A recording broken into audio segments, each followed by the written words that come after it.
Hey guys, happy Friday. Yes, finally Friday. It is here, and so are you. Welcome to the Fox 5 Live Zone. I'm your host, Guy Lambert. Thank you so much for joining us.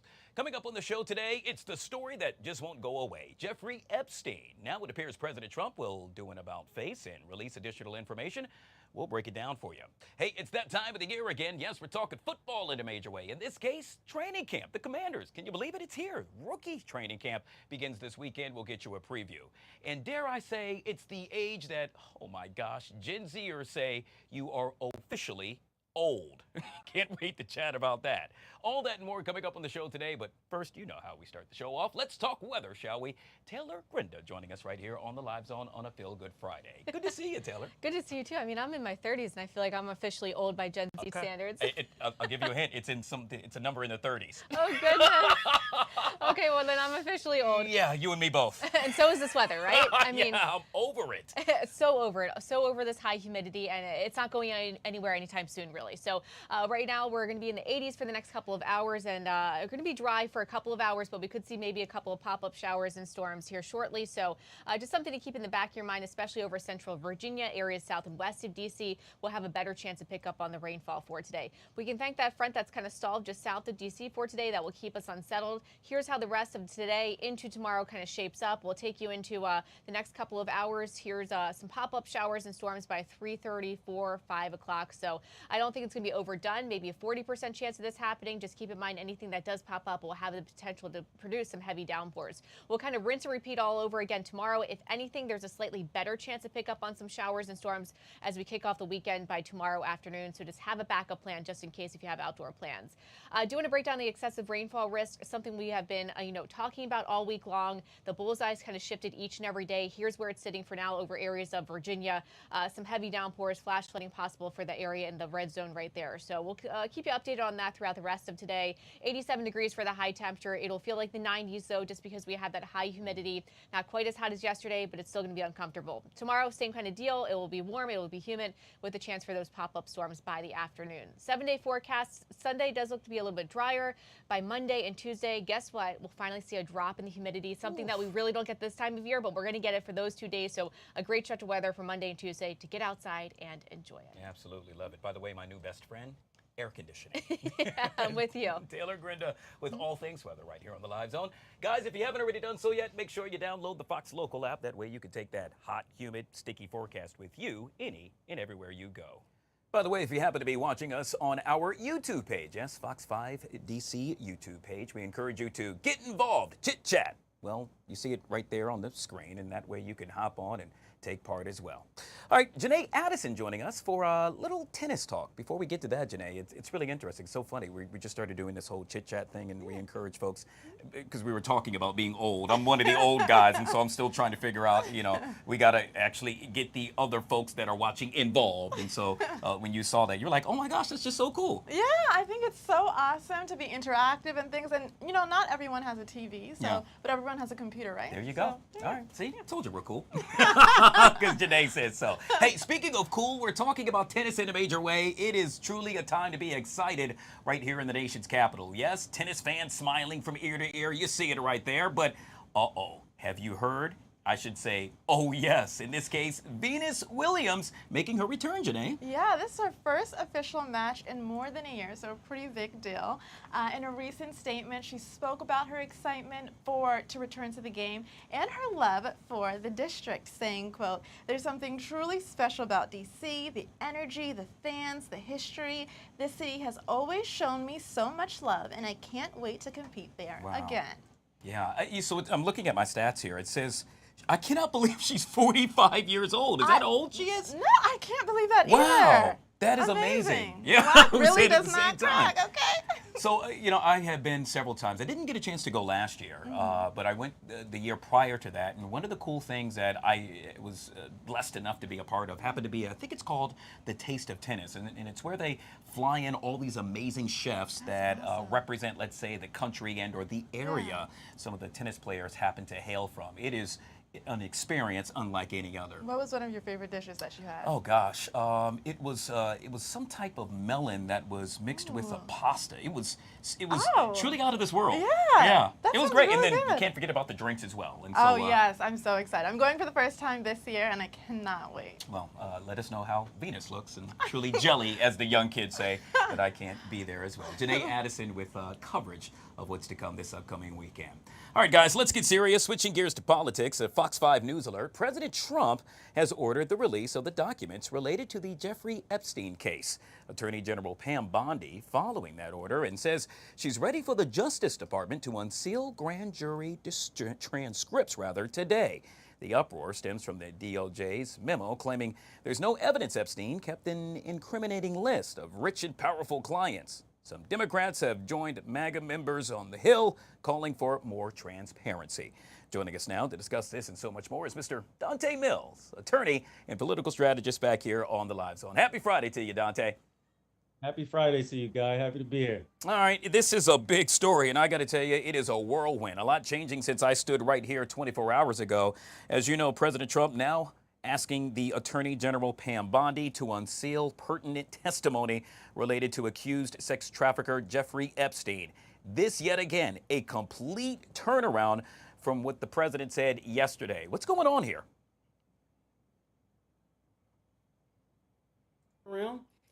They said this investigation was over, and now because of the outside pressure, he's saying that he told the Attorney General to release pertinent information.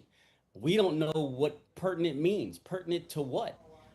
Pertinent to show that I guess he wasn't involved, or pertinent to get justice for these victims and bring people that were sexually abusing them to justice? Who knows? He didn't specify what information he was telling her to release, how much of that information he was telling her to release. So we have to wait and see what information comes out. That's going to decide, I guess, whether or not there was a turnaround at all. And so walk me through this, Dante. I say this time and time again because I'm hoping you could put it in layman's terms, because I can't be the only one that doesn't necessarily understand how all of this could very well play out. With the release, what does that mean with regard to the grand jury? How does that work? What could we see? What could be released? So here's what's very important in our legal industry, privacy, right? And we want to protect the privacy of victims. We don't want to have accusations out there that are unfounded. So there's a process that things have to go through before information can come out. That's where grand jury testimony is protected. So anything that's said in that grand jury room, it's a different standard than, say, a public courtroom. It's a lower standard where information can come in that's not necessarily vetted. So all of that information is kept confidential. It's kept private. I've had defense, clients that I can't even get the grand jury notes because that's simply confidential and private for the grand jury themselves and the U.S. attorney or the attorney for the government that's presenting the case. They try to keep that information protected because it's not vetted. But what Trump said he's going to ask the attorney general to do is release some of that information. There's a process that the judge has to go through to say, is this information legitimate? Is it reliable? Because if it's unreliable information, let's say they have names or accusations that are unfounded, they're not going to release that information because you don't want to falsely accuse someone of something. So the judge is going to have to go through the process of vetting that information that came out in the grand jury testimony to determine if it's reliable and if there's a public interest in releasing that information. And that's why we have to see what they're asking to be released, because the judge is going to have to say, yes, there's a benefit to kind of unsealing this information. Normally, we want to keep it confidential. If we're going to break that normal rule, there has to be a legitimate purpose that it serves. So that's the process that the judge is going to go through to determine how much of that grand jury testimony that's normally kept confidential is allowed to be released. Well, obviously, I'm no judge, but I can definitely tell you there is a public interest. We're going to have to wait and see. Another bombshell, Dante, a collection of letters gifted to Jeffrey Epstein for his 50th birthday back in 2003, apparently included a note written with a Sharpie bearing Trump's name and an outline of a naked woman. It concluded with the line, quote, "Happy birthday, and may every day be another wonderful secret," unquote. Now, President Trump denies writing it. However, one insider says, look, guys, everyone knows that President Trump, well, doesn't type letters. In this case, he writes notes with a big black Sharpie. Yet again, another black eye to the president. It is. And you have to think, is this the reason why he wanted this investigation to go away? Not because there's proof that he did something illegal or not, but just because there is a connection and he doesn't want people to judge him or look at him unfavorably because of that connection. To me, that's putting himself before these victims. I think this investigation needs to come out, and it needs to be exposed. Who were the people that Jeffrey Epstein and Maxwell were feeding these young girls to? There had to be somebody. They were doing it for years. There had to be people on that other side that were in fact taking advantage of these young girls. They may be out there right now taking advantage of other young girls. So I think this investigation needs to come out so that those people can be held accountable and our children can be protected. And if the president, if the rationale for shutting this investigation down was, oh, because there's things like I'm involved in this letter or I have some kind of connection that I don't want people to read into the wrong way, I think that's pretty selfish. And I think he needs to put the victims first and say, yes, I had a relationship with him. It was back in 2003, before even he was charged the first time. Once I found out he was charged, I cut ties with him, which there is evidence that President Trump did. He banned him from his club and things like that. So I think that he should risk any backlash that's going to come from a prior relationship for the purpose of getting justice for these young girls that were taken advantage of and preventing these people from taking advantage of more young girls. Well, that alleged letter that you heard me make mention of was published within the Wall Street Journal, of course, owned by Rupert Murdoch. The president now vowing to sue Rupert Murdoch. This relationship, in essence, Dante, has really been wishy-washy back and forth. Some have said that Rupert loves to poke the president in the eye once in a while. Their off-and-on relationship really stems from when, well, let's say, Fox called the race for Joe Biden, to which that truly upset now President Trump. Yes, they have a relationship, and you see Fox does, they really favor President Trump in their coverage. But you also know and understand that Rupert Murdoch knew that if this story was released, it will be heavily scrutinized and challenged. So I would believe that they would not have put this story out if it was not truly vetted, if they were not comfortable and confident that they could back it up and prove that there was some substance to it, because they had to know that the president was going to come after them if this came out. There was, there's an understanding that the president himself called Murdoch and asked him not to put this story out, but he did anyway.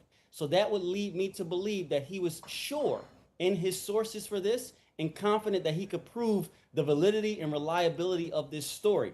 So you have to trust that this information was vetted by Rupert before this story was released. We'll see if President Trump follows through with his threat to bring a lawsuit. I really doubt that he would, because I'll tell you this, truth is an absolute defense. So if this letter was actually true and it was written by Donald Trump, that will be a defense to any lawsuit. So there would have to be discovery and a whole trial based on whether or not Trump was involved in this letter, and that may bring out facts that Donald Trump doesn't want to come out. So I think him bringing a lawsuit would actually make this story bigger. So I don't think he's going to do that, but we'll see how this plays out. Well, as they say, time will tell. We'll end with this, Dante. We have time for one more. In this case, a new poll shows Americans want a third party, but they don't want it behind Elon Musk. Of course, with a third party, the answer means you got to have a lot of money. Many third parties fail because they cannot get their message out as well. You think we're going to get a third party eventually right here in America? Listen, the irony is, if we do, it may have to be sponsored at least by Elon Musk, because he has the financial backing to make a third party relevant. That is the issue when you talk about third parties. Everybody in this country learns about in school Democrats and Republicans. And when you try to add another party to it, whether it's the Green Party, the Tea Party, whatever it is, nobody knows what that is. So you're only talking about the people that's really invested in politics. It may be 5-10% of the country may know what a third party represents. The rest of the country, you have to get that message out, and it's very, very costly. not only getting the message out, but come election day, getting people who believe in that message to the polls. It takes a lot of busing and maneuvering, having a structure in place that a third party would not have unless you infuse it with maybe $500 million or $250 million or something like that to get you to that finish line. So yes, I think America is dying or thirsty for a third party to add a little difference to what's happening in politics. But unless you bring in someone with the wealth or the means of an Elon Musk, it's not going to happen. Dante, one of the things we are doing is encouraging our viewers to get involved. A viewer actually just chatted, if you will, commented on our Fox 5 YouTube page, asking in so many words, those who in essence slander Donald Trump, why can't Donald Trump then sue that person for defamation? Can you answer that as we wrap up? Yes, we can. So Donald Trump is a public figure. So the rules are heightened. When you talk about public figures, there's a higher burden. Because as a public figure, people are allowed to talk about you. We have freedom of speech, and there's a heightened criteria that they have to meet. You have to show that that person either knew what they were saying was false, or essentially was reckless in determining if it was false. If they didn't bother to check whether it was false or not, and that's why I'm saying you have to believe that Murdoch at least checked some sources to try and get an understanding about whether or not that story was true. And if somebody told him it was true, if multiple sources said, yes, this is true, that's enough to meet that hurdle where he won't be found responsible for defamation because he relied on someone and what they said. The only time you can get the defamation when you're talking about a public figure is if you essentially blatantly knew it was false, but decided to print it anyway. And I don't think that's the situation that's going to happen here. Well said. Yet again, Dante Mills, political strategist and attorney, joining us on the Live Zone. Make it a great weekend, my friend. Always good to see you. You too. Have a good weekend. All right, guys. Speaking of the weekend, if you happen to take a step outside, oh my gosh, it's a hot weekend. Yes, a hot weekend in store. That means summer is here, and with summer come summer vacations. However, are you prepared to combat the many vacation scams making the rounds before you depart? Enter my next guest, former FBI agent and security expert Eric O'Neill. He also happens to be the author of the new book, Cyber Attacks, Spies, Lies, and Cybercrime, Cybersecurity Tactics to Outsmart Hackers and Disarm Scammers. Mr. O'Neill joins us now on the Live Zone. Sir, good to see you and welcome to the show. It's good to talk to you. All right, so let's just jump right into it. I got to tell you, I am all things summer, love a great summer vacation. However, dear God, now we have to not only worry about, let's say, buying the tickets to go wherever we're going to go, get the hotel straightened out, but now scams have really entered the fray? Do tell. Yeah, I love vacations too, and especially summer vacations when you can take the whole family. But today, in this online world we live in, we need to be even more careful about scammers and cyber attackers who are trying to steal money from us or steal our data by exploiting our trust and deceiving us in tricking us as we go on vacation. Not only when we're on vacation, but before we even buy the tickets or reserve the hotel. So Eric, I'm hoping we can really dive into this. And folks that are watching, they're saying probably, yet again, just like me, what scams are we referring to? Does it start, and you just touched on it, does it start when we actually hop on the internet and our computer to go ahead and peruse as to see what place or what location we're going to venture to? At what point should we become concerned? That's exactly right. These scams begin before we even book anything. And in fact, what's happening is attackers are, once again, exploiting our trust. They're creating fake listings on real platforms. So you might go and think you're going to book the perfect home or the perfect hotel room on a legitimate site. But that listing that you looked at that had the greatest deal you've ever seen for the most beautiful place ever was fake. And what they do is they try to divert you to pay through a wire transfer or things like Zelle or Venmo where you can't get the money back. Once you send that wire, it's gone. There's also phantom booking. So what we're also seeing is cyber criminals are creating entire fake travel agencies that are popping up online. These are complete with glowing reviews, and they even have things like customer support chat or 1-800 numbers you can call to speak with these people. But they're all designed to get your money and then disappear once you pay. Eric, one of the things we do right here on the Live Zone is we encourage folks to watch us via the Fox Local app. We show a QR code that you can click on in order to go about to do so. But yet again, this is concerning because to my understanding, well, let's say these bad guys and crooks are using QR codes as well. Yeah, you have to be very careful when you scan a QR code. What the bad guys are doing, what the criminals are doing, is they're creating fake QR codes, and they're stickers, and they will post them on things like menus, in restaurants, on polls.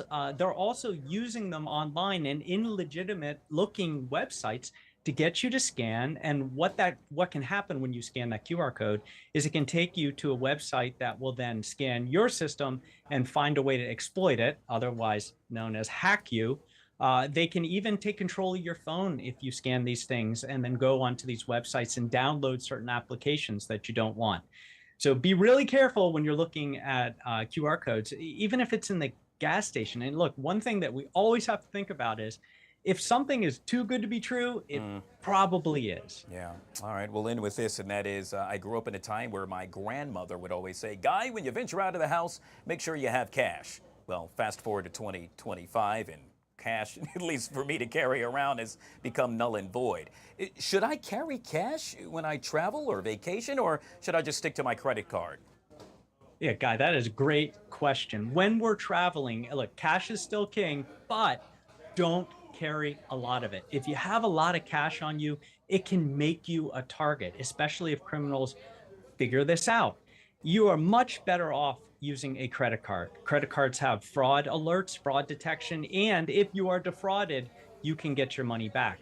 I don't even travel with a debit card anymore because if people are able to steal your debit card and get your ATM code, then you can lose your money directly and your bank isn't going to replace that. Well said. Yet again, we have been speaking with former FBI agent and security expert, Mr. Eric O'Neill, joining us right here on the Live Zone. Sir, truly appreciate your time. Thank you so much for coming on the show. Thanks for having me. You bet. All right, guys, we'll take a quick break. Hey, on the flip side of that break, it's that time of the year again. We're talking football, training camp for the rookies, Commanders, coming up next, right here on the Live Zone.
All right, guys, back here on the Fox 5 Live Zone. Yet again, if you're watching us on our YouTube page, we encourage you to get involved, and you could leave a comment, and well, perhaps we'll even read it for you on air right here on the Live Zone. I'm pretty sure a lot of you are going to want to comment about this. What's this? Football. Yes, football back in a major way. In this case, training camp gets underway for the rookies with the Commanders.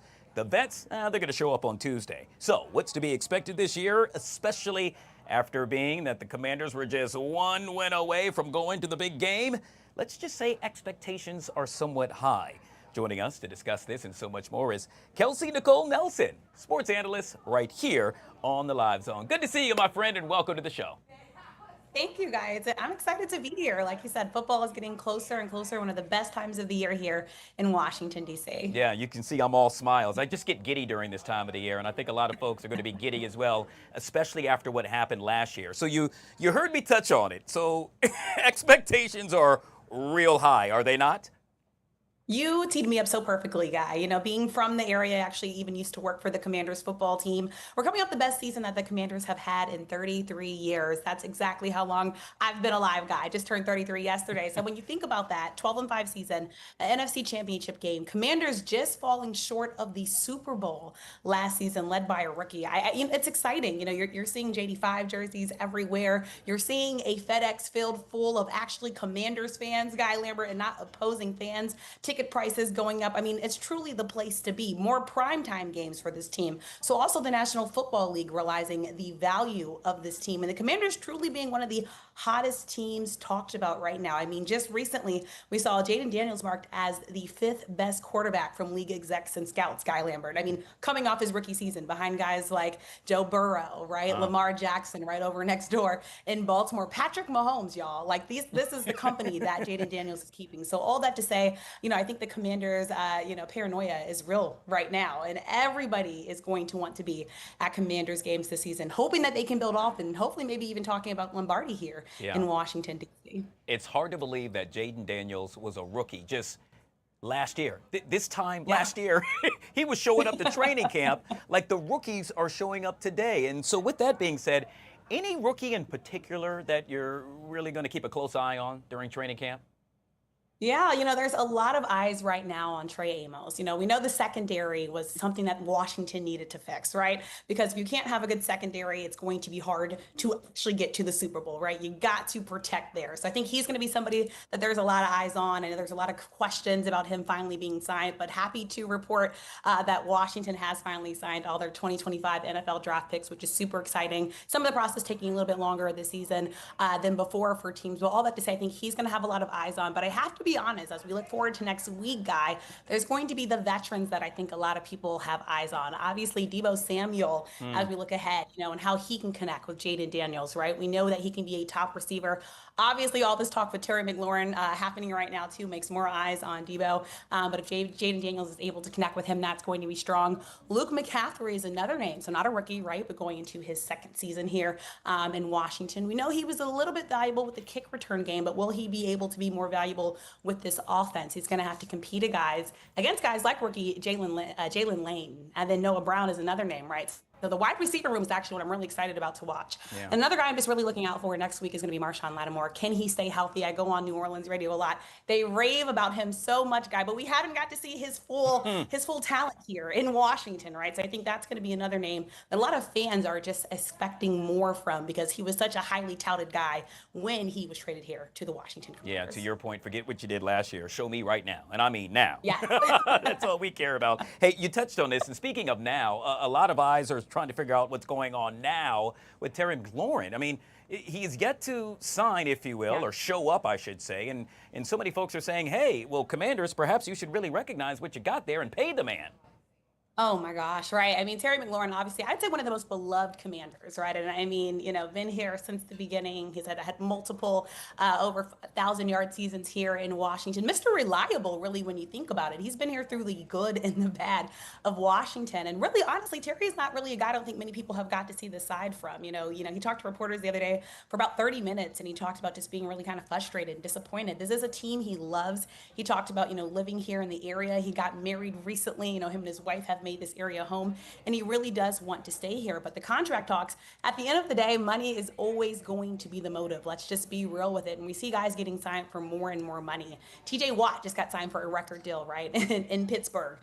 We saw him holding out. You know, Michael Parsons is another guy we're talking about in Dallas with contract talks being held out. But when it comes to the wide receiver rank, we're talking about paying Terry a lot of money, right? About 30 years old. looking at about $30 million, so a lot that he's going to have to get paid. But I think he kind of demands it when you look at the wide receiver market as it is right now. So it's really going to be up to the Washington Commanders, I think, to show him the love and hopefully show it to him soon, because I think, him and the connection with Jaden Daniels is only going to get stronger, especially with the improvements that Washington has made on the offensive line. Think about bringing in guys like Laramie Tunsil, and also the improvements they made on the defense, right? Bringing in guys like Javon Kinlaw. So honestly, Terry McLaurin is like, I think the glue that will help hold this together. Truly, truly hoping it does work out. But again, they're going to have to pay him. The market demands it. T. Higgins helped to set that high. And every day it seems like we see NFL receivers getting paid more and more, guys. So yeah, I feel like Terry we're taking a deserves it. page out of Jerry Maguire. Show me the money. Show In him this the case, money, please. show Terry the money. Hey, I got less than a minute left, and I got to get to this real quick. The Commanders happen to be the only team this year to finish the regular season with, count them, 4 consecutive division games. That's huge, and that's somewhat troubling as well. Yeah, I think we're excited for the division this year. Obviously, the Eagles are going to be that team that I think everyone's going to be looking out for. I mean, they're returning. Eagles right now one of the younger teams in football. And then, all the weapons that Jalen Hurts has at his disposal. Pro Football Focus just ranked them the top-ranked team in terms of wide receivers. Secondly, you have to look at, I think the Giants are going to be really interesting. I want to see what happens with Russell Wilson. There's a lot of questions about him. He's not getting the best headlines in New York, but he does have a wide receiver, and then they also have a great pass rush. And then I think also, obviously, look at the Dallas Cowboys, probably the biggest question mark there is Dak Prescott, guy. Nobody fully knows what to expect, but if he can stay healthy, they're coming off their worst season since 2020. I think the Cowboys have a lot to prove. So all I have to say, I'm not too scared about them finishing in the division. I know the division games can be tough. They can be hard, but other than the Philadelphia Eagles, I do think that the Washington Commanders honestly have really showed that they are the team and they are the threat that folks should be looking out for. And that's exactly, I think, what we all wanted to hear. Yet again, we've been speaking with Kelsey Nicole Nelson, who's celebrating a birthday. Happy belated birthday to you, Yes, Kelsey. thank And you. so I so much appreciate for it, Guy. joining Truly, us right truly. here on the Live Zone. We'll chat soon. Enjoy your weekend. Thank you so much. Have a great one. Bye, guys. All right, guys, we'll take a quick break. Hey, you heard Kelsey make mention that she just turned 33 yesterday. So I'm curious, is she considered old by Gen Zers? We're going to talk about that next. Annie Mae joins us for our Friday Talkers right here on the Live Zone.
All right, guys, back here on the Fox 5 Live Zone. It is finally here, talking about freaking Friday. Yeah!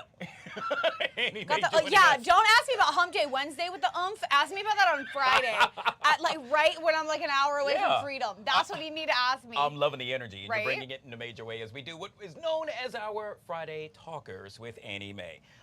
We talked about this before, and that is owning a pet. Okay. As yes. a kid, you said you did, correct? Yes, I did. Yeah, as did I. But apparently, a number of folks are saying, you know what? I own a pet right now. And guess what? I absolutely love Fido. So much so that Fido. I wonder if I could turn my dog into a human. So many folks now are apparently hopping on AI, or in this case, asking AI, hey, AI, can I turn my pet into a human? And if so, let me tell you the characteristics. Would you believe, Annie Mae, 31% of those who say they would turn their pet into a human would then date that human? That's alarming. That's alarming. It's alarming on so many levels. You want a boyfriend that pees and poops everywhere, and you gotta let out and basic. Well, actually, now Kind that of I already think do about that it, anyway. one that listens and doesn't talk doesn't sound bad to me. I'm like, listens, never talks, never says anything. I'm like, oh, okay, that's kind of nice. It's kind of nice. Not the peeing and the pooping part. Yeah. And the feeding on a schedule. That's true. And then you got to No, take for them me. outside and kind of have to do that. Characteristic-wise, like I could see this, Yeah. but I mean, this is just silly. I'm curious, who was the first person that said, you know what, I want to try this. I'm going to actually utilize AI to do just that. Kind of weird. People that are logging aggressive amounts of hours on ChatGPT. Mm-hmm. People that are logging way too many hours for the appropriate human on ChatGPT. That they're just asking random questions. They think it's their friend. Yeah. If you think Chat is your friend, seek a therapist. Seek a therapist. Yeah, you probably want to stick with Fido in this case. Fido. Yeah. Why Fido? You don't remember that? Like, maybe Was that I'm like a dating thing? myself. Yeah, everybody would Yeah. call their dog Fido. I mean, I could get even older and say Lassie. Oh God. Poor Lassie. R.I.P. Hey, meet my Lassie. girlfriend Lassie. Lassie. This is silly. Yeah, I agree. No. All right. So, yeah, we kind of agree on something. Yeah. That's rare. All right. That's rare. Let's move on to this case. We're talking about you. What do Oh, I mean by gosh. you? Gen Zers. Okay. In this case, we're talking about what Gen Zers think happens to be a person who is old. This is going to be tough for me to do. Okay. So, a newly released study came out, and it found out that Gen Zers think you are officially old at the age of, drumroll please. I'm curious, before I say it, what will you say? Old? Yeah. 50. Wow. I like Annie Mae. There you go. What, is it younger than It's that? 30 freaking 5. Can you 30 believe that? 35 Oh is my not God, I'm old. like ancient 35 is then. not old. No, 50's old. Once you hit 50, Yeah, I I'm like, agree. okay, it's old. I agree. Yeah. Yeah. And I think 50-year-olds agree with that too. Yeah, I don't know. Well, 35? yeah. Oh, be so for real. That's what This is I'm a bunch of saying. people who don't have any money and don't pay any bills, Thank don't you. do anything. You know what? That's the thing is like, I'm the older of Gen Z, right? So Uh-huh. I get sucked into half of what Gen Z says that I don't even agree with. But my thing is like, people, they don't have a grip on like reality, a Sure. grip on the world yet. Mhm. And I think at that age, you're like, oh my God, I know all this stuff. And even I was like that. Everybody's like Yep, that when I you're like was. 16, 17, Mhm. 18, 15 through like 20 even. Even I would go out on a limb and say to 22 that you still have no idea what you're talking about. But then you kind of go and you get a grip on the real world and you're like, okay, I pay some bills, I understand the way the world works. Mhm. And then you won't think that 35 is really that old anymore. I could not believe that when I Yeah. saw that. I mean, I remember, well, it was a couple of years ago, but I remember turning Yeah. 35. Yeah. And, but you know what? I think that's the age where you really kind of get it together. I mean, Yeah. you got your finances in order. You're halfway or already have embarked Yeah. on a major career. Yeah. You got it going on. You start Perhaps you're having married. fun. Yeah. You start really having fun. I in your agree. 30s. Yeah. Wow, 30. Come on, Gen Z. 35? That's insane. That's actually kind of crazy. somewhat I hate when insulted. they always say they're like, oh, people born in the 90s. I'm like, you realize half of Gen Z is born in the 90s. Yeah. Like 3-4 years of Gen Z is born in the 90s. I'm like, so you're dating your own generation saying they're old. I'm like, okay, whatever. By the way, 22% of Gen Zers said 60 is Yeah, officially old, 60, which yeah. I agree with. and What I'm would not- you say without having heard this? For Gen Zers, I would have said probably 40. 40? 40, but, yeah. But I definitely agree that 60 What do is you old. think is old? 60. 60? Yeah, yeah. Yeah, 55. See, I'm close. I'm getting closer to 55, that, so I gotta 55. like. See, Once you I are hit 50, not. I'm gonna You be are like, not. oh my God. Bye. All right. Bye. So let's talk about money, shall we? On Okay. a Feel Good Friday. In I this love case, money. how much money would it take in order for you to leave your partner? Well, that's kind of crass. Oh, wow. According to a newly released study, a whopping 43% of Americans said they would leave their boo for $1 million. Can you believe that? I feel like you're already in a relationship that you don't want to be in if you're saying the answer. to I this, agree. Right?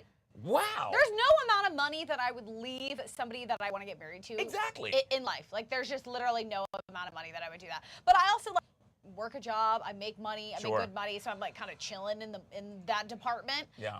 But I don't know. Literally under no circumstance would I put any amount of money to that. That is, to your That's point, I crazy. think they were already planning, like, okay, what do Yeah. I need in order to get out of this Yeah. relationship Or he's that like I don't mean like? to you, and you're like, whatever, might as well take a mill. Yeah. Take a quick mill to dump you. Like, maybe you should find another boyfriend. I agree. Find another And by the way, girlfriend. newsflash, $1 million in 2025. Is not getting you very far. Thank you very much. To be completely honest. I'm with you all the way. After taxes, 500,000.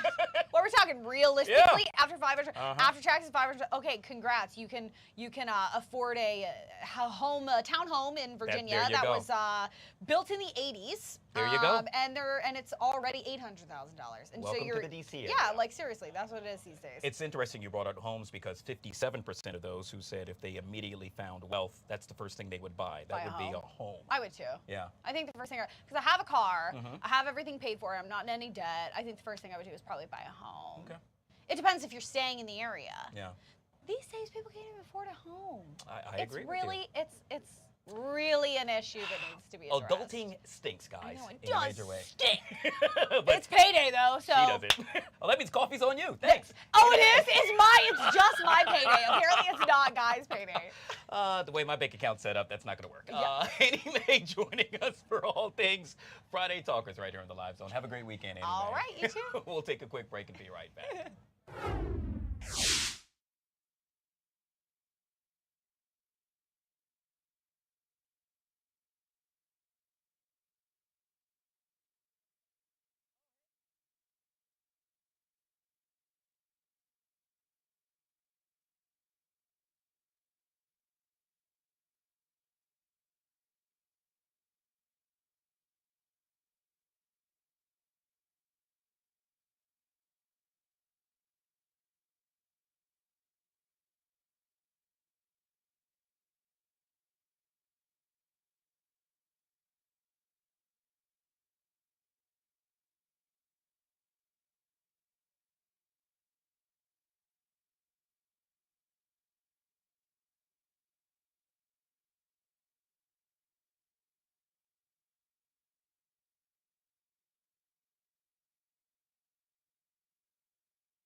All right, guys, back here on the Fox 5 Live Zone on a Feel Good Friday with producer Chris in What to Watch. What's up, my man? How are you? We are going to get into what to watch here in just a second, but we're going to start off with a TV show and a late show shocker. You may have seen this last night.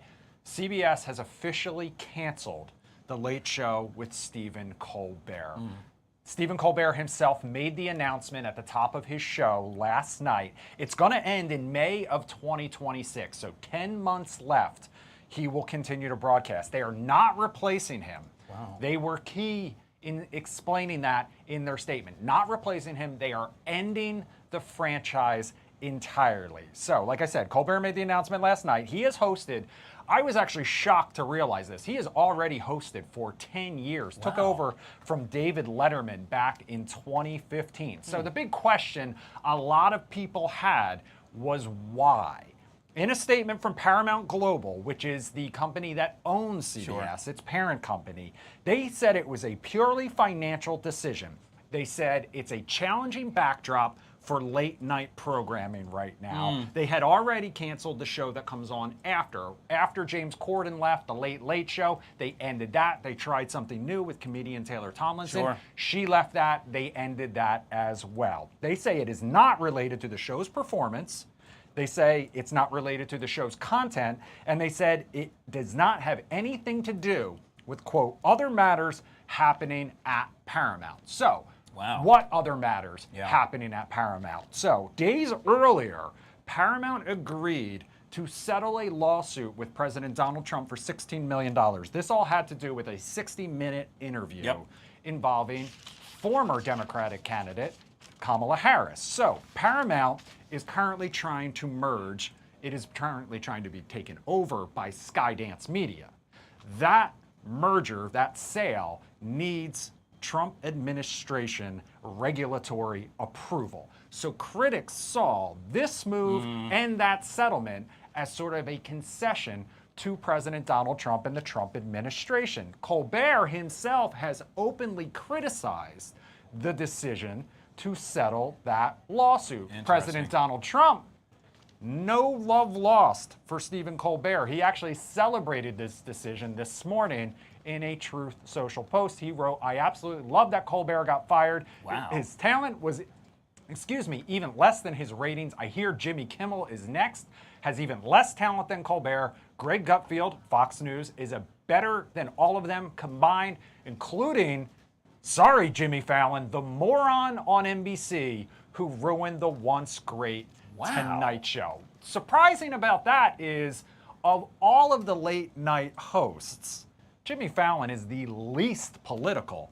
Surprisingly, Colbert, while very political, not necessarily the most. Seth Meyers has an entire segment dedicated at the top of his show. It's called A Closer Look to both the Trump administration and what's going on in the world of Washington.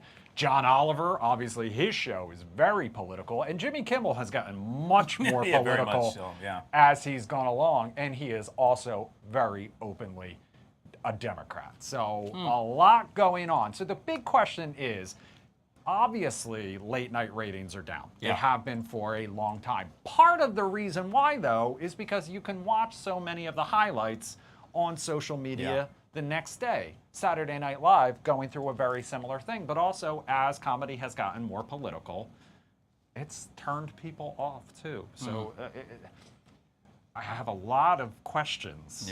And the optics of this are not great. And that is one of the big things that has kind of come out recently, is a lot of people kind of hearing this news and seeing this news really question the optics. If it's a purely financial decision, the timing still seems suspect. And to reference it in the statement means that they know people think that.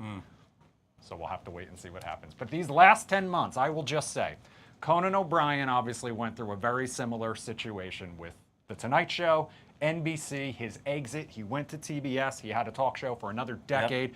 He left late night entirely, has had a very successful career now with podcasts, his travel shows on Max. So there is life after this. Stephen Colbert obviously had a long, I mean, he'll be fine. He'll be fine. Made a lot of money. Made a lot of money, that's for sure. Well, I'm curious to know what our viewers think. And if you haven't already done so, make sure you hop on our YouTube page, Fox 5 DC. Obviously, we are giving you the opportunity to leave a comment, and perhaps Chris or I will go about to reread that comment. Definitely really want to know what people, how people feel about this one. And if they will miss this franchise that obviously David Letterman made iconic for 30 years. All right. Well, I'll be watching it along with whatever you say we should watch this weekend. Yeah, but I will just say that Colbert has the opportunity to just go scorched earth in the meantime. So when you let somebody know that they're getting fired 10 months from now, you are setting yourself. Let's talk about what else to watch, okay? It's a busy weekend. By the way, I would really suggest that you watch our show, The Final Five, with our guy Jim Lokay as well. That's right. It's a great Consistently wins the time slot. Thank you. If you want some other options for what to watch and stream this weekend, especially when it's this humid outside, we're going to focus on love this weekend. Okay? Say that again, Chris. Love.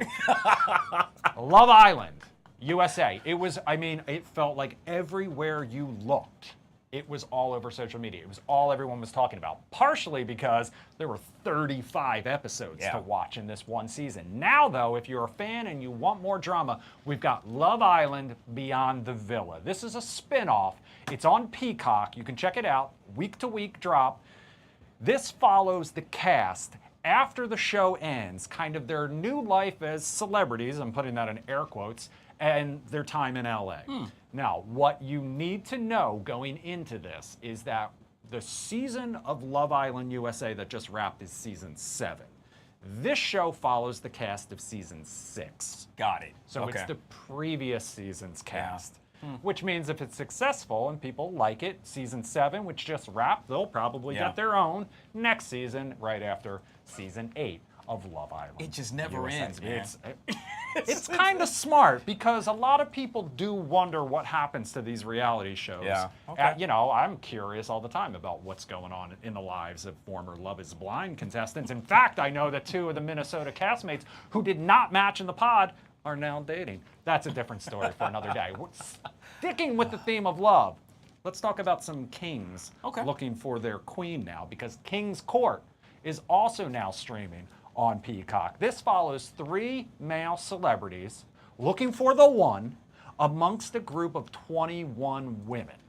And of course, the cameras are rolling the whole time. Those 3 celebrity men, you saw one of them right there, Tyson Beckford, model and actor, Carlos Boozer, former NBA All-Star, and Titus O'Neil, aka Thaddeus, you see him right there shirtless, WWE Hall of Famer. This is a spin-off to Queen's Court. So Holly Robinson Peete and her husband, former Philadelphia Eagles quarterback Rodney Peete, are hosts once again. Like I said, you can check that out on Peacock. This is another week-to-week I'm going to watch release. that. I'm excited about that one. Marissa was pretty excited about it too. I'm actually a little shocked that Tyson Beckford is on a reality show looking for love.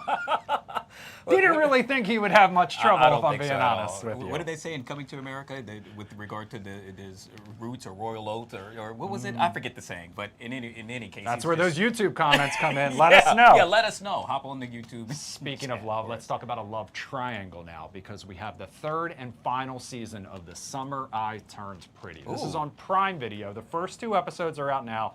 Then they drop week to week. Like I said, this is the 3rd and final season, so we're saying goodbye to these characters. This is based on a best-selling novel, I should say, by Jenny Han. It follows Belly, who is in a love triangle with 2 brothers. Wow. Yeah, that makes spicy. it messy and complicated a little bit. My fun fact, though, about this show, specifically the poster, if you take a look at that, so that pose right there with one brother kissing her on the cheek while the other brother looks, that is a direct homage to 1954 movie Sabrina with Humphrey Bogart, Audrey Hepburn, and William Holden. It's the exact same pose. That movie also tells the story of a woman who falls in love with one brother, then has a thing with the other brother. So there's similarities, but that's what I love. I love that creativity to have a little throwback homage. All right, some other options. If you're not satisfied, we're off the love theme now. Untamed. That's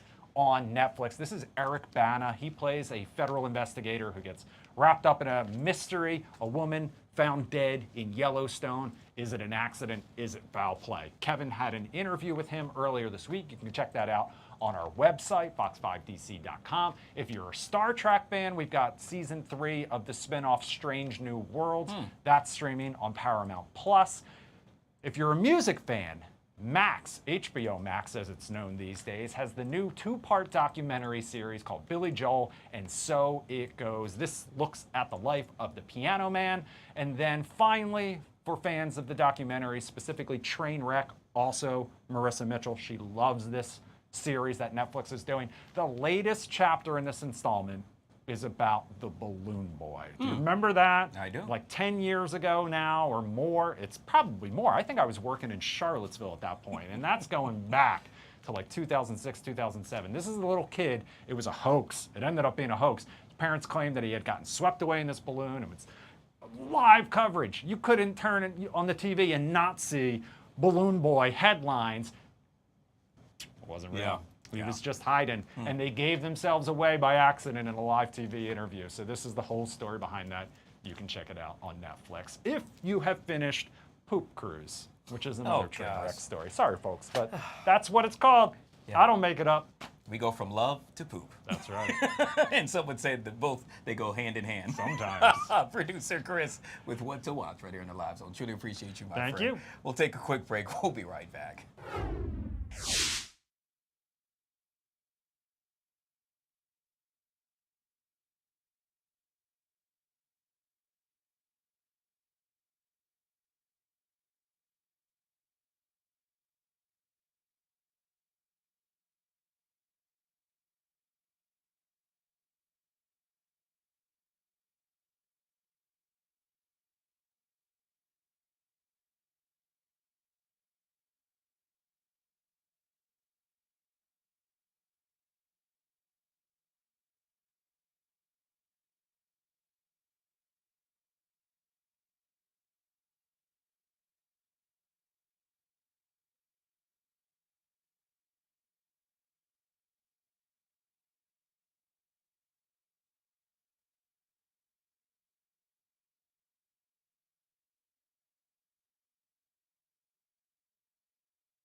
All right, guys, back here on the Fox 5 Live Zone. So did you know that within the DMV, as many as 50% of households are really struggling to afford food and groceries in Prince George's County? Now, during the summer, thousands of students of low-income families, well, they lose access to free meals at school. It's known as summer hunger. Now it's two local businesses to the rescue, and boy, are they coming to the rescue in a major way. You see, tomorrow they will host Fuel the Future Day, a day to help combat summer food insecurity in the area. It's being spearheaded by none other than Gabriel Olea. He is the owner of Good News Fitness, and Mr. Terrence Jackson, community leader and founder of AG365, both of which join me right here on the Live Zone. Good to see you guys and welcome to the show. Good to see you. Pleasure, Guy. So let's just jump right into this. And what I mean by that is I'm just sitting here thinking, I had no idea that many, 50% of students or kids, I should say, right here in this area really go hungry during the summer. That's something to really raise an alarm about. And yet again, you all are now addressing this in a major way. It is obvious this is near and dear to your hearts. Yeah, it's very, shocking when you really think about it. Here in Prince George's County is one of the more affluent counties in the whole country. And, right here alone to see the amount of young people that, when school ends, they're trying to figure out their next meal. And so I talked with Gabe. It was something that started registering in my head during COVID about the need for young people to be able to eat, but also exercise. The importance of that. When you exercise, it helps fuel your mind, make you feel better, produce proper endorphins. On top of that, being able to eat a proper, healthy meal. Yeah, and one of the biggest things is just the lack of nutrients that the kids should be receiving. It causes their minds, as Terrence was saying, to deteriorate, and that causes a decrease of socialization. So those types of things, we address it through this event tomorrow. Yeah, I'm sitting here thinking back to when I happened to be back in the day when I was in grade school, and I would go to school without eating breakfast. The focus of really trying to learn, well, it really went bye-bye. And what I mean by that is that we have now discovered that when you don't have, let's say, a hearty breakfast, you're not really focused on what you should be, and that is getting an education. And I'm so glad that you all are addressing just that. For folks that want to find out about tomorrow and they really want to understand what's going to take place, walk me through what I'm going to be surrounded by. What am I going to see when I show up at this major event? Absolutely. So this is a community-based event, and we need the community to come out and support these young people. So we're going to have different workout stations. We're going to have healthy meals for the kids, not only to take home, but they'll be able to eat during the event, and we'll have different vendors. But the main focus is just giving them food, support, and training them so that their minds can develop better. They're social and they're just keeping active. So it's going to be a fun-filled day, and we're just looking forward to it. Yeah, but wait, there's more, as they say. In this case, you all are providing, and correct me if I'm wrong, but free haircuts, Rock Tea Enterprise, also a motivation wellness session. I mean, this just goes on and on. Yeah, I say all the time, our kids, they're the seed, you know what I'm saying? And so, you want to change your culture, you want to change anything, it starts with the seed, and our babies are the seed. So it's all about pouring into them, good things, man. You want better results, it starts and it focuses with the young people. So, this world is already heavy and dark as it is, and people are dealing with enough. And they're sponges. So what we project out and what we give in, that's what helps builds them back up. So just trying to do something positive and healthy to show them that we actually care, that somebody's actually listening and hearing. That's the real goal, man. Real discipleship, man. Real discipleship. And that's why folks that are watching need to show up and show out, as they say. Is it too late to get involved? Is it too late for me to, let's say, sign up or bring my child to attend? Absolutely not. No. Absolutely not. We're still accepting signups.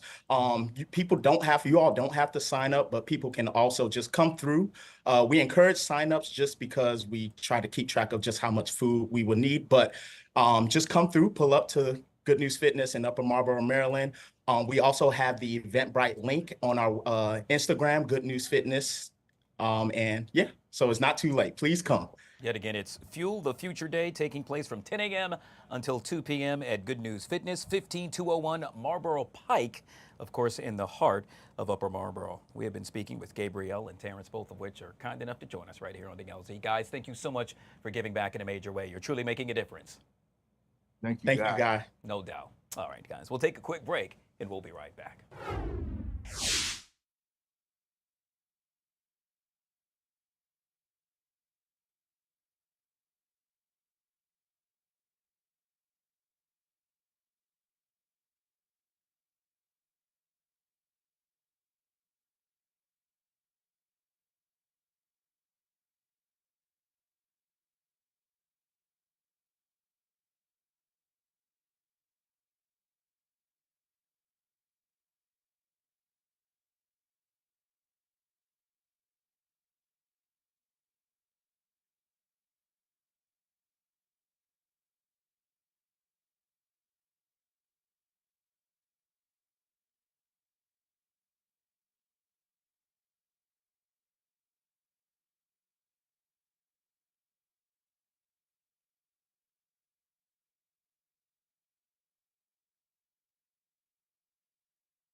All right, guys, back here on the Fox 5 Live Zone. We are 3 minutes past the top of the hour. Let's talk about corruption, shall we? However, in this case, public corruption, which leads me to this. Where is public corruption the highest?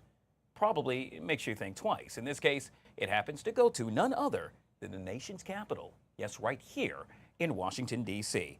That according to a U.S. Department of Justice data report on public corruption convictions in the nation's 94 federal judicial districts. Joining us to discuss this and so much more is Cato Institute's Chris Edwards on the Live Zone. Mr. Edwards, truly appreciate your time, sir, and welcome to the show. Thanks a lot for having me. Obviously, this is a major issue. When you think of the nation's capital, you think of all things government, you think of all things power. However, now we need to keep in mind we think of all things public corruption. Do tell, sir. Well, public corruption is basically it's bribery by public officials and it's government employee theft of our taxpayer resources. So both politicians can do this and career officials. So, you know, if an official who works for the Pentagon could take a bribe for a defense contract, for example. So it's not surprising that DC has the worst corruption in the country, worst public corruption. It's far worse than the typical state or judicial district in the country. Some of the other top places for corruption, New Orleans, not a surprise to many people. The city, unfortunately, has had a long, well-deserved reputation for state and local government corruption. But there are some surprises.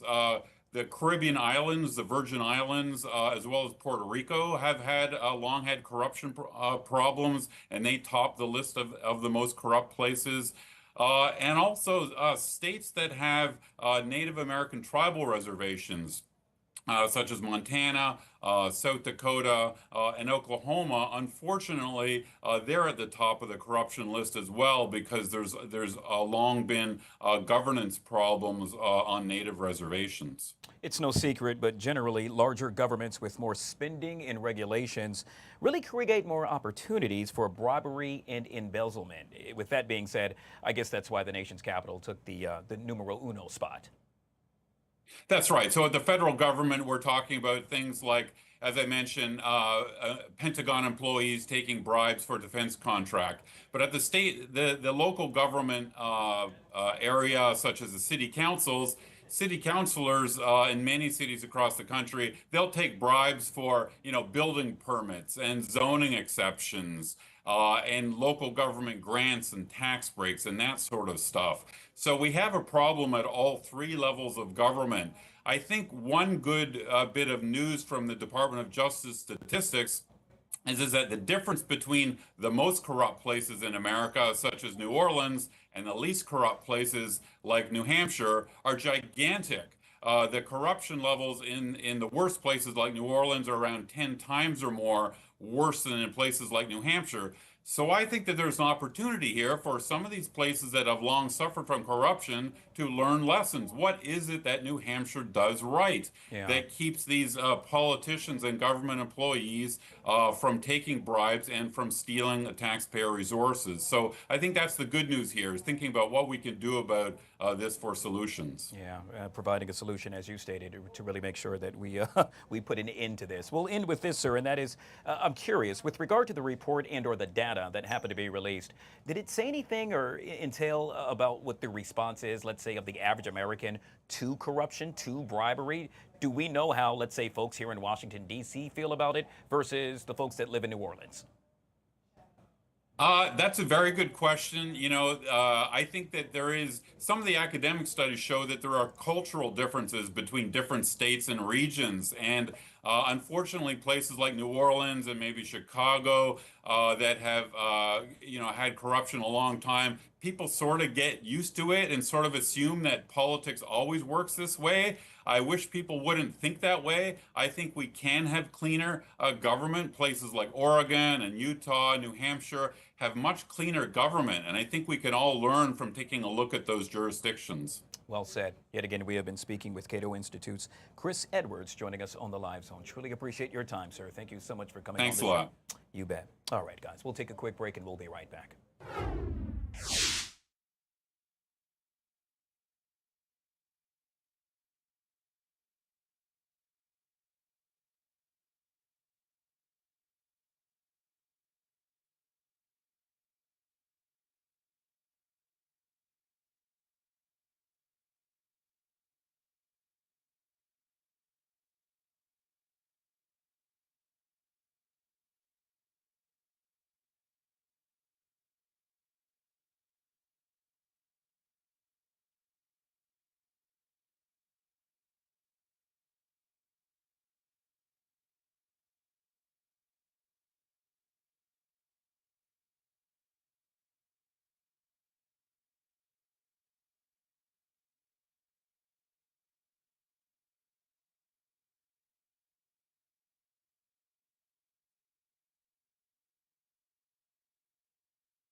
All right, guys, back here on the Fox 5 Live Zone. Yet again, we encourage you to join us, take part Yes, we encourage you. It's real simple. How do you do so? All you got to do is hop on our YouTube page. Yes, our Fox 5 DC YouTube page. And that way you can comment. Perhaps I will read the comment and/or this guy. Who's this guy? Media Prince. Yes, he's joining us on a Feel Good Friday for a little celebrity dish. I can tell you, Media Prince, when I'm out and about, a lot of viewers come up to me and say, hey, where can we see that Media Prince guy? And I say, well, for now, you can only watch him with me and/or on Fox 5 as well. So we thank you for joining us for a little celebrity dish. Now they can comment and you can see what they have to say for yourself. Because we are live in the zone. And live in a major way. All right, we got a lot to talk about, two of which, these first two stories, you said, Guy, forget what you got going on. We got to talk about this. And I took a look at it.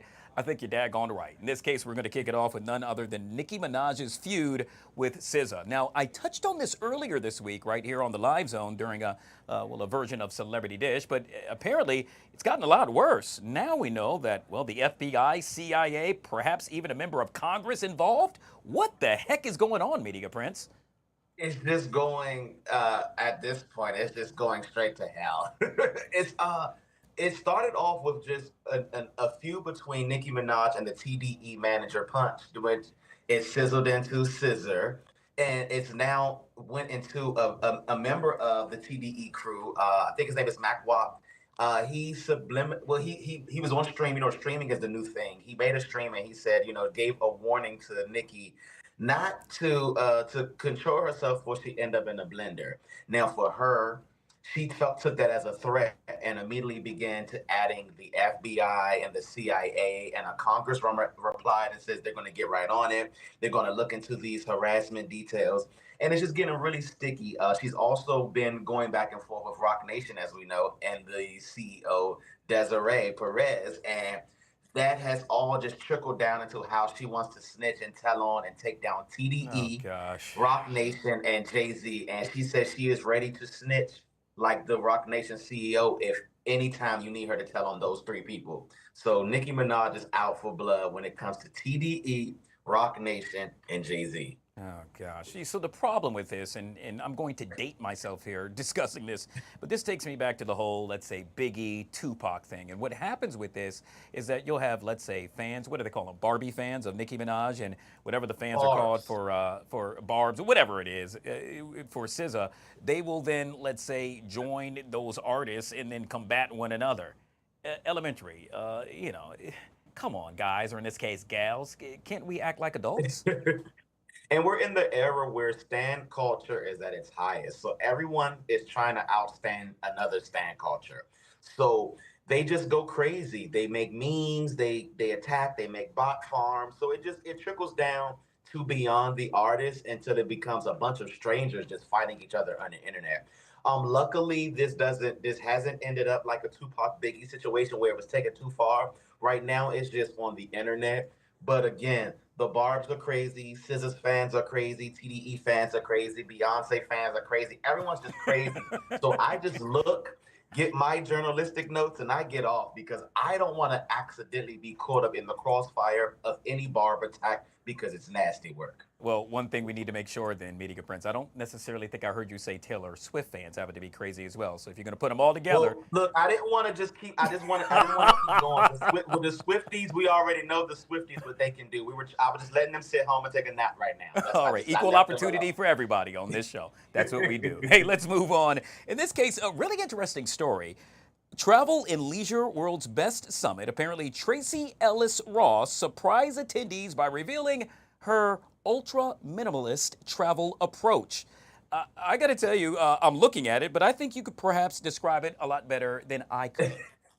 Let's just say Diana Ross' lovely daughter, who we have known for our whole lives on Girlfriends, when she travels like you're seeing her traveling right now, how many packs of underwear do you think she has, ladies and gentlemen?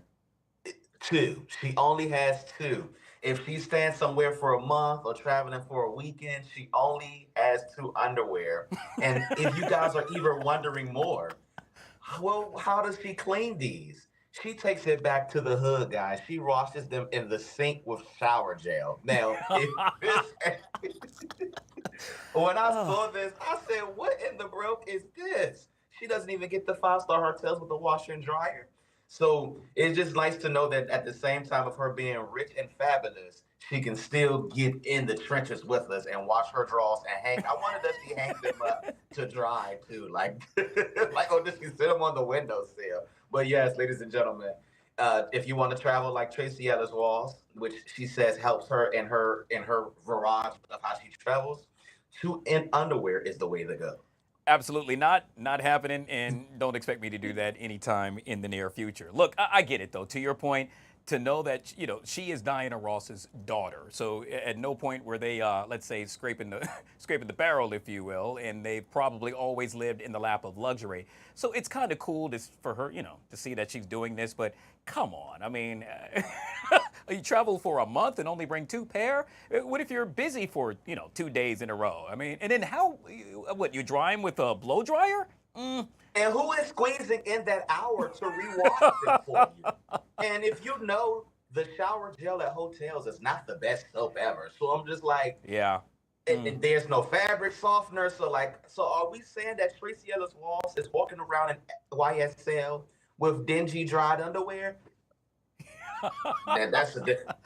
Oh, gosh. All right, let's move on before I get a rash just talking about this. In this case, we're going to talk about Megan Thee Stallion and Klay Thompson. Yeah, apparently stepping out in style. By now, you've probably seen this. The couple made their red carpet debut at the rapper's inaugural Pete and Thomas Foundation Gala in New York City on Wednesday. So there was a lot of speculation, Media Prince, now because they stepped out, and, well, quite honestly, because it's on Instagram, Snapchat, and every other social media page, it's official.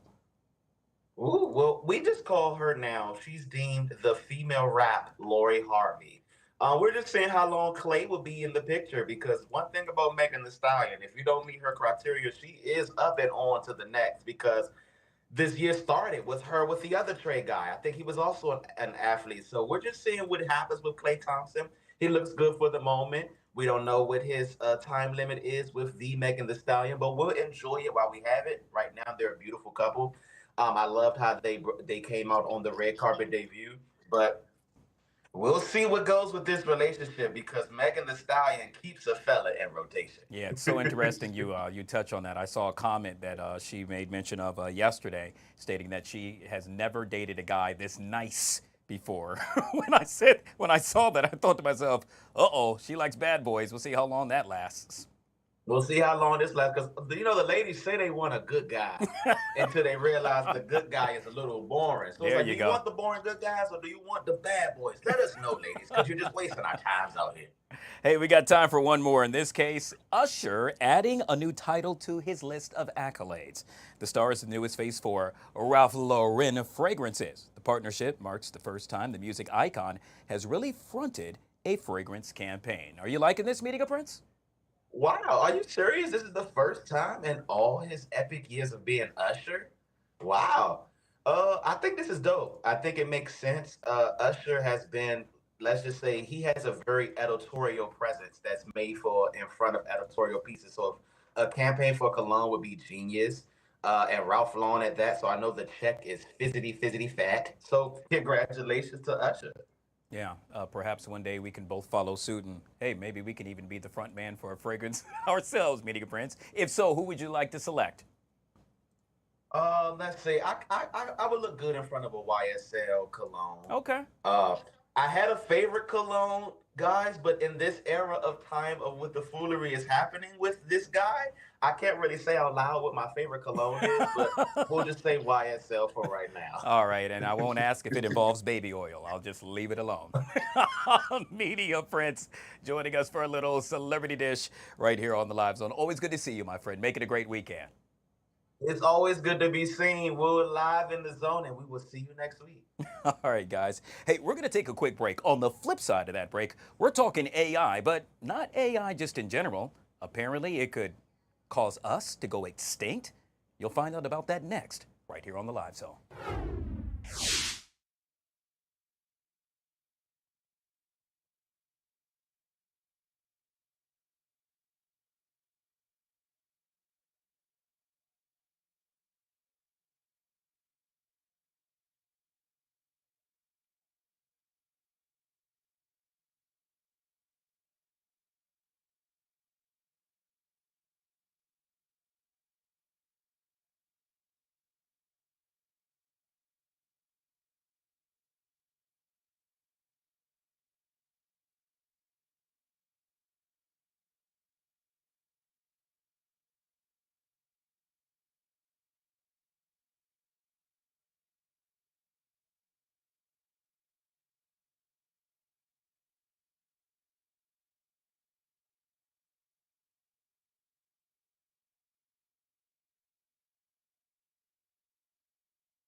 All right, guys, back here on the Fox 5 Live Zone. Well, it's no secret. We live in a day and age where all we chat about is AI. AI this, AI that. But, well, many of us remain unaware of the dangers associated with these new technologies. You see, AI is set to completely unravel the way we view society and the potential to eliminate half of all jobs in America. Hard to believe, right? Joining us to discuss this and so much more is, well, a gentleman who knows a lot about AI. You see, John Sherman is a Peabody Award-winning journalist and host of the new For Humanity in AI Risk podcast. He joins us right now on the Live Zone. John, good to see you, sir, and welcome to the show.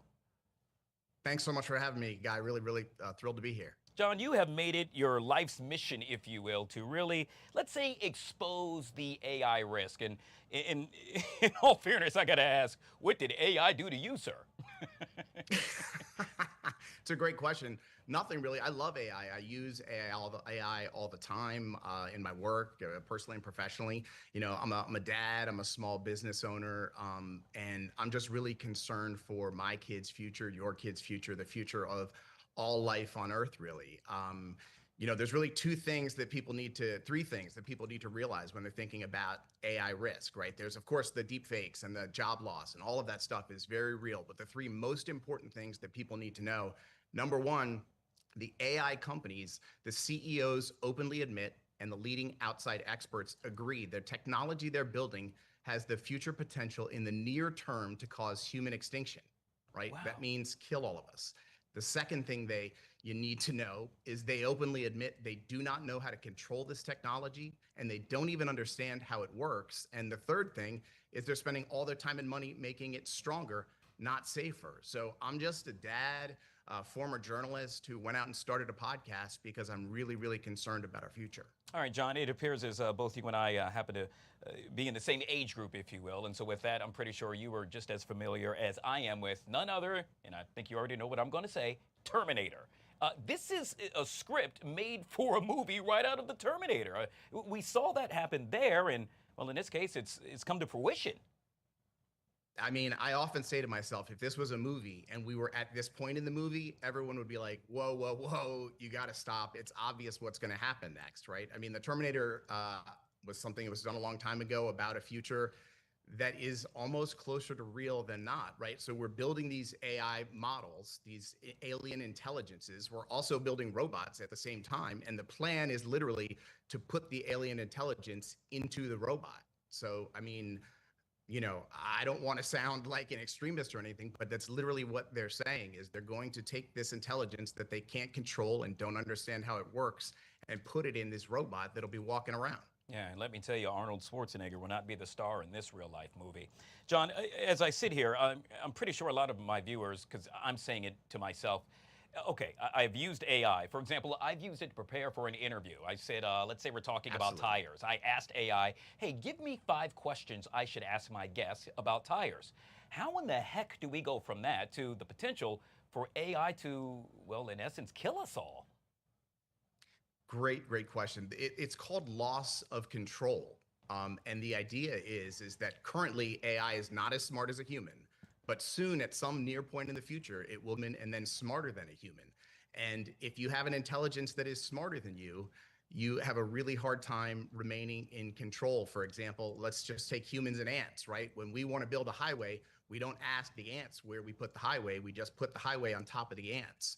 So if we build a situation where we build something where our intelligence level is at ant level, and we build something that is thousands, millions of times smarter than us, that's not a great position for us to be in.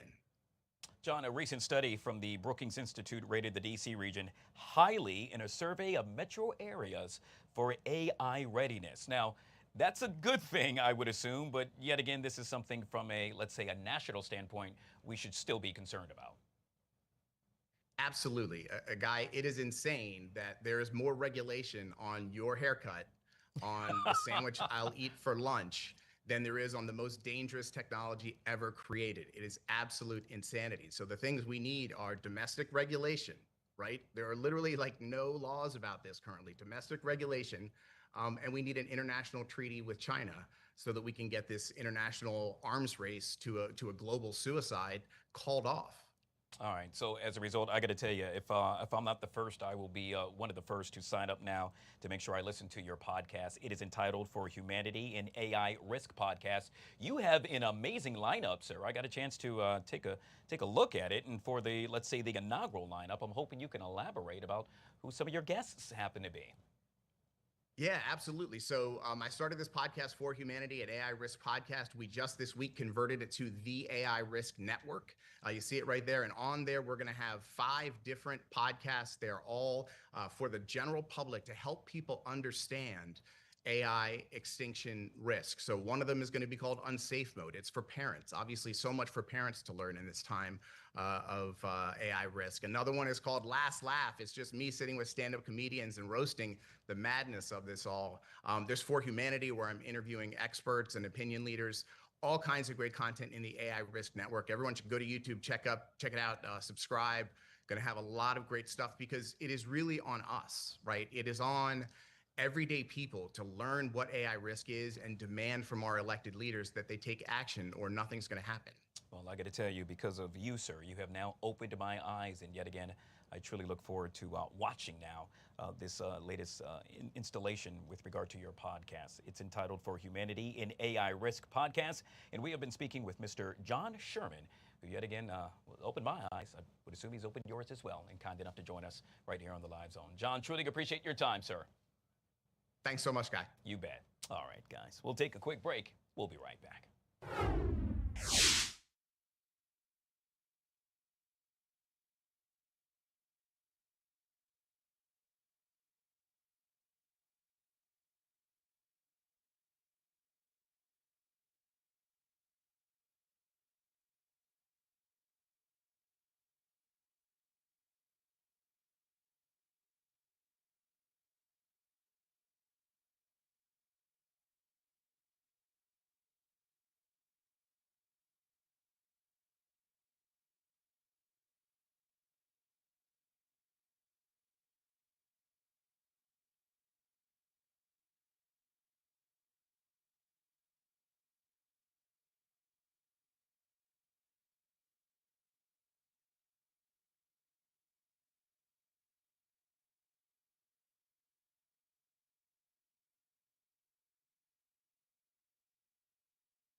All right, guys, back here on the Fox 5 Live Zone. It is, wow, 1:30. 1:30 already. 1:30. Cecilia, wow, I got to get to writing. Cecilia obviously produces Like It or Not, which airs tonight at 7 o'clock right here on Fox 5. Normally we have you later on in the show, but I was looking at the topics. They're just so good, we figured we'd bring you on a little bit early so we could chit-chat about it. First of all, happy Friday. Happy Friday. We've made it, my friend. Well, just a little bit longer, and then it's Miller time. Yes. But I'm thinking about Miller time, but perhaps I should go out, have a beer, and if I'm looking to date someone, maybe I could do so via Mickey Mouse? Yeah. So there is a new this? dating app. Now, I don't know how versed you are in the Disney culture, Guy. I'm not. Okay, great. So as a former cast member, let me bring you through. There's a new dating app called Single Riders, which is very clever. So at Disney, if you don't want to wait in a line with your party, you can opt to say, well, I'll just go by myself and I don't care if I sit with my party or not. And usually it gets you through a line faster. Oh, I like that. But they've called the dating app Single Riders, which I think is very cute. Anyway, it's for Disney lovers, and you pop on the app and it'll match you based on your favorite activities, your favorite rides, your food, snacks, all of that, and hopefully you find your love match in that way. Okay. Here's my thing, Guy. Even as a former cast member, and I would say I'm a Disney adult, probably not the kind that people think about. I hope not the kind that people usually think about, but I do love going. Yeah. And when I met my husband, he had never been, so I brought him for his first time, and it was great to be able to plan the whole thing, not really have an input, and then ask him at the end, you know, how are you doing? What do you think? And he was saying all day, I'm surprised how much I like this. Yeah, this is fun. I'm surprised how much I like this. But if I had met him on a Disney dating app, I don't know that I want to, compete with someone planning. I want to plan the day I want to do. Makes sense. B, what if I run into a real Disney adult that people think of? I don't know, Guy. I think, and more importantly, I think it's not really that important if your surface level interests align with your partner. Sure. What do you think? I like this. I mean, so I'm a big King's Dominion fan. The way my bank account's set up, I haven't been able to visit Disneyland and or Disney World as yet.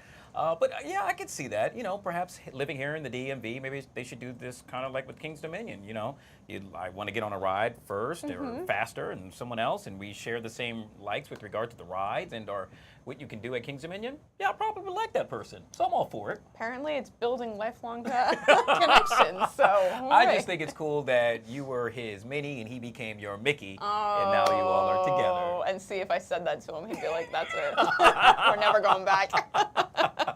One of the many stories that the cast of characters will touch on tonight, beginning at 7 o'clock, right here on Fox 5. Okay, so this next one, I'm really curious to see where you go with this, and we're talking paranormal activity. Yes. So I read a horrifying story that a man who is a paranormal investigator, he was working with the Annabelle dolls. Are you familiar? Yeah. It's like the Raggedy Ann type thing. He was one of the handlers, and apparently the doll is supposed to be possessed. He was on a tour with this doll, and he died, age 54. And rest in peace to that man, not trying to capitalize on that. But a lot of people are wondering, this possessed doll, I don't know, do we mess with that? I personally, I love a ghost tour.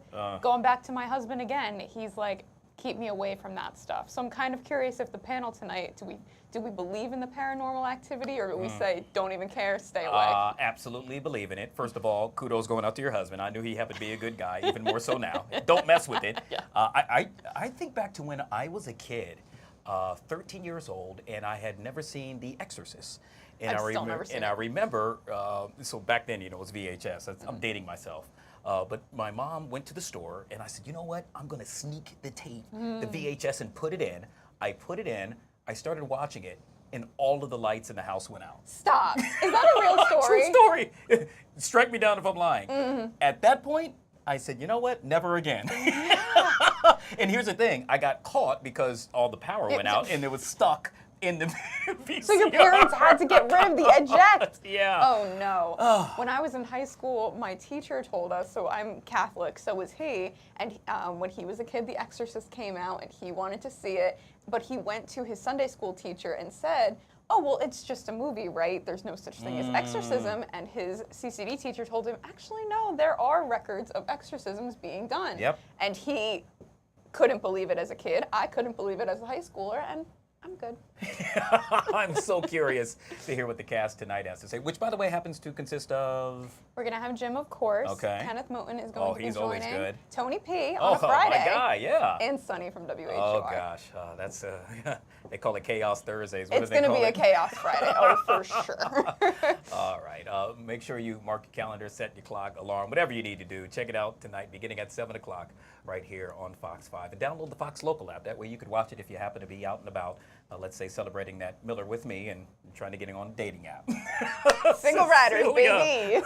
What's coming up tonight? Truly appreciate you. Thank you, guys. All right, guys. We'll take a quick break and we'll be right back.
All right, guys, back here on the Fox 5 Live Zone. So it's a Friday. It's summertime. So what does that mean? Zip Trip! Yes, it takes place each and every Friday right here at Fox 5. Today, or earlier today, well, the crew happened to pay a visit to one of my faves, Silver Spring, which leads me to this. Some of the top 5 places to visit in Silver Spring.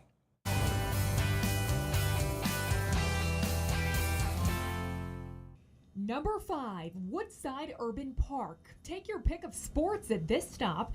You can pick up a game of handball, basketball, tennis, or volleyball. Even try out your skills at the skate park. Or for your younger kids, make use of the playgrounds. Number 4, AFI Silver Theater and Cultural Center. Grab a bucket of popcorn and chill out at the AFI Silver. You can join for special series or festival events with gems of different genres. Become a Cinema Club member for discounted tickets as well, and immerse yourself in another world at this theater complex in downtown. Number 3, Silver Springs Coffee Shops. Known as Montgomery County's coffee capital, Silver Spring offers tons of spots to get your morning fix. Whether you're into a classic Americano, a latte, or want to try out a vibrant Ethiopian coffee scene, coffee lovers won't want to miss this. Number 2, Third Hill Brewing. This craft brewery features sours, lagers, and much more.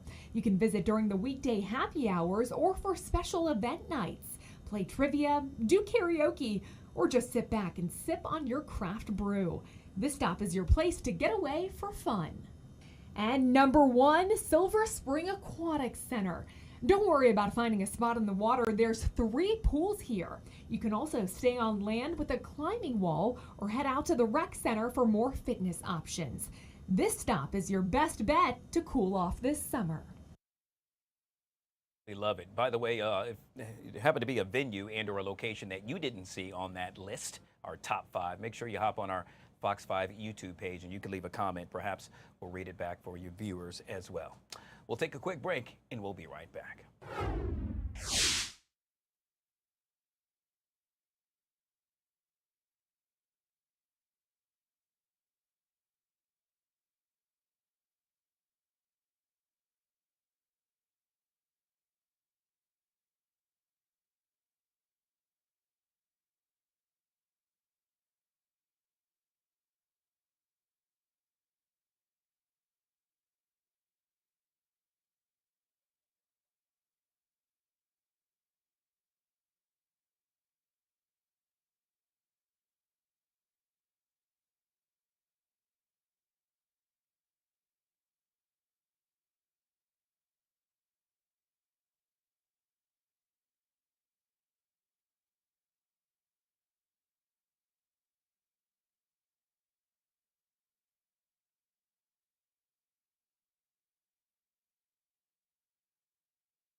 All right, guys, back here on the Fox 5 Live Zone. Well, although you and perhaps myself, well, I know I wasn't invited.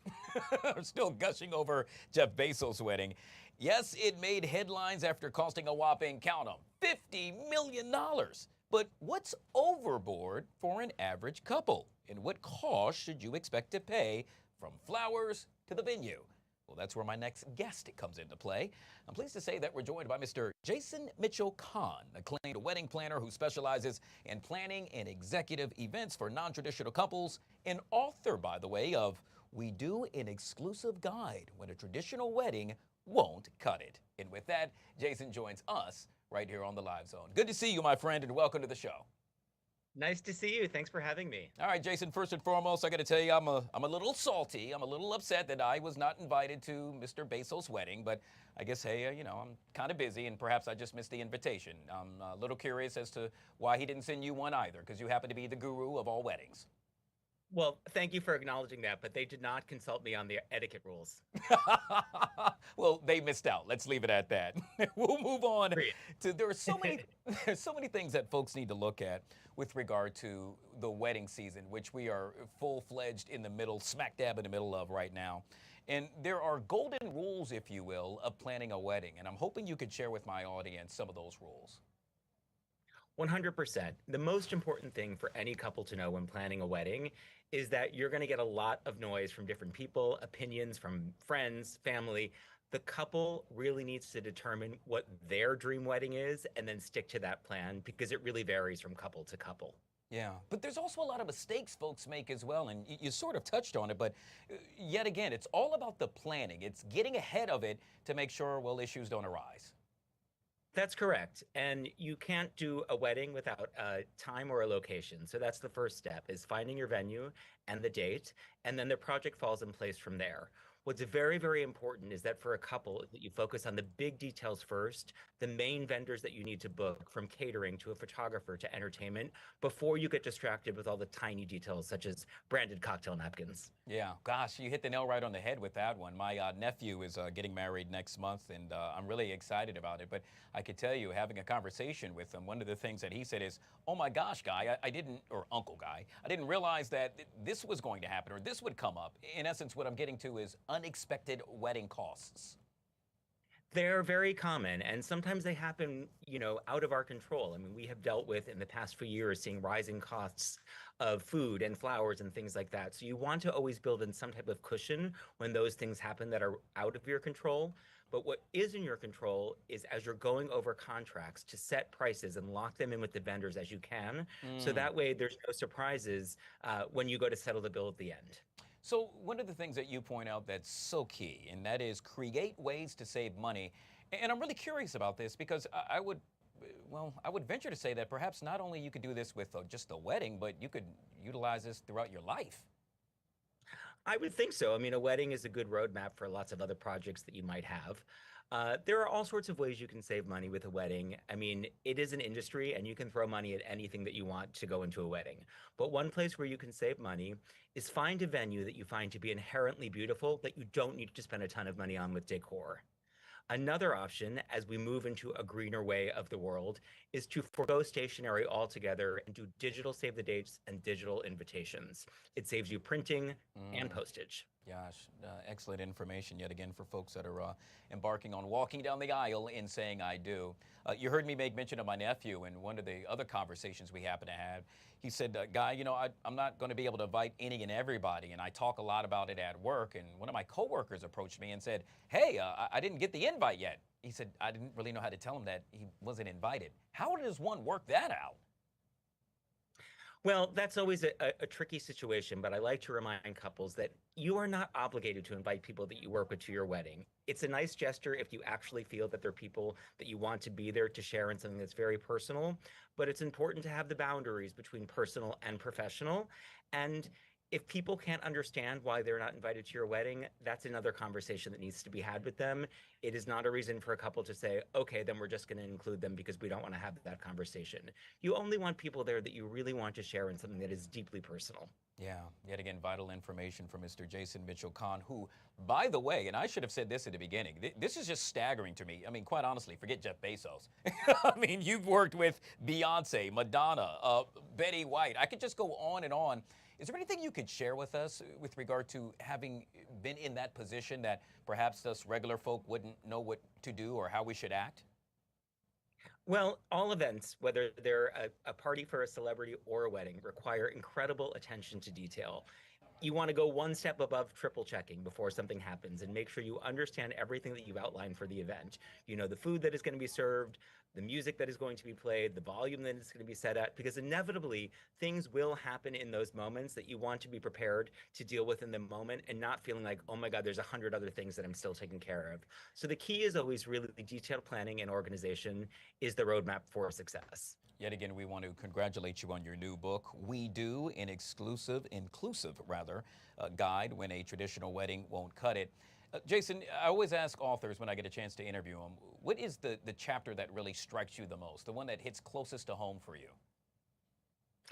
I think the chapter on planning a ceremony, that is the part of the wedding that I always get the most joy of being a part of. It's the really, really personal part when you unpack what a couple wants to not only share with each other in terms of vows, but what they want the experience for their guests to be in terms of understanding what marriage means to them.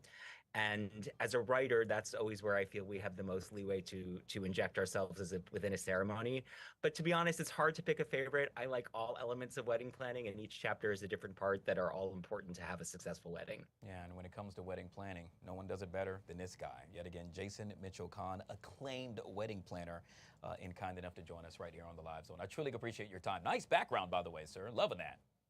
Oh, well, thank you. You know, it is summer, so get the breaks in where they can in between working on weekends. As you should. Jason, we'll chat soon. Thanks so much for coming on the Live Zone, my friend. Great to see you. Thanks so much. All right, guys, we'll take a quick break, and we'll be right back.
Let's talk weather, shall we?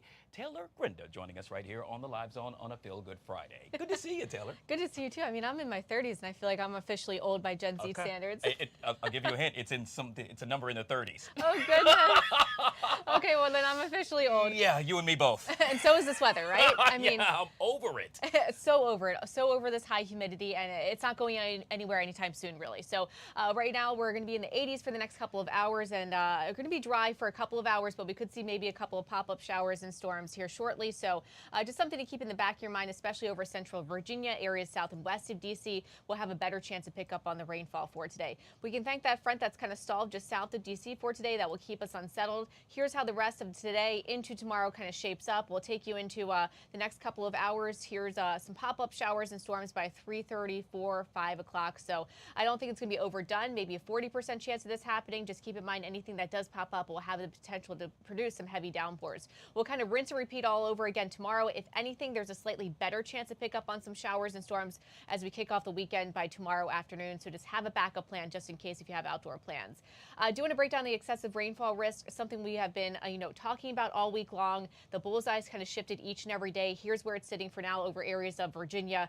Some heavy downpours, flash flooding possible for the area in the red zone right there. So we'll keep you updated on that throughout the rest of today. 87 degrees for the high temperature. It'll feel like the 90s though, just because we have that high humidity. Not quite as hot as yesterday, but it's still going to be uncomfortable. Tomorrow, same kind of deal. It will be warm. It will be humid with a chance for those pop-up storms by the afternoon. 7-day forecast. Sunday does look to be a little bit drier. By Monday and Tuesday, guess what? We'll finally see a drop in the humidity, something that we really don't get this time of year, but we're going to get it for those 2 days. So a great stretch of weather for Monday and Tuesday to get outside and enjoy it. Absolutely love it. By the way, my new best friend, air conditioning. Yeah, I'm with you. Taylor Grinda with all things weather right here on the Live Zone. Guys, if you haven't already done so yet, make sure you download the Fox Local app. That way you can take that hot, humid, sticky forecast with you any and everywhere you go.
All right, guys, thanks on the Fox 5 Live Zone. We are just minutes away from the take, joined yet again by my buddy, producer Chris. Had the What to Watch earlier. I absolutely love when you do that segment. I wanted to end with this, and that is, you heard me chit-chatting with Annie Mae earlier about this whole Gen Zer thing and what they call old. 35, dude. 35. That means I am basically a senior citizen at this point. Oh, God. It's fascinating to me how our idea of old changed. I remember watching the movie with Steve Martin and Diane Keaton. It was called Father of the Bride. They were two people who were supposed to be in like their early 40s. And if you watch that movie, they are dressed like they are in their late 70s. I am as old as they are at that point in the movie. And it's Brad Pitt is 61 years old. Tom Cruise is in his 60s. Like these are not old men at all. They are still jumping out of airplanes, setting Guinness World Records for flaming parachutes, driving F1 cars around tracks at 200 miles per hour. So, well, I think we'll have to leave it there. In that case, I have to go get my hot milk, get my bed ready. I guess I'll eat dinner at, what, 3 p.m. today? Like Mom in her kerchief and I in my cap, settling our brains for a... I guess Goodness us gracious. two old fogies should wrap this up. Producer And Chris. another thing. Hey, big thanks to my producer, Emmy. Thank you for watching. I'm Guy Lambert. This is producer Chris. We call this the Fox 5 Live Zone, 12 to 2, Monday through Friday. The Take coming up next, right here on Fox 5.